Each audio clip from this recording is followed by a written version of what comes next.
I'm going to show you how to do the wireless setup. So that is the Wi-Fi setup using the display panel. Now switch on the printer and go to the display panel. On the display panel, click on the setting icon, and here you see Wi-Fi setup. So click OK. Now go to the next button, that is the manual connect, and click OK.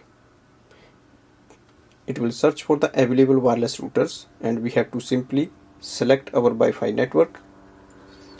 To select it, you can just move forward using these keys and click OK once again, and click OK. Enter the password using the keys here. Now you can make the alphabets uppercase, lowercase using this key, also the numbers. So it will start with 8.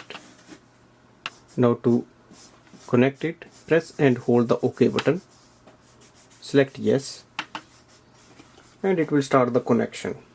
So once we have connected, you will see on the main screen it says Wi-Fi. Also it shows the icon here that your printer is connected to the Wi-Fi network.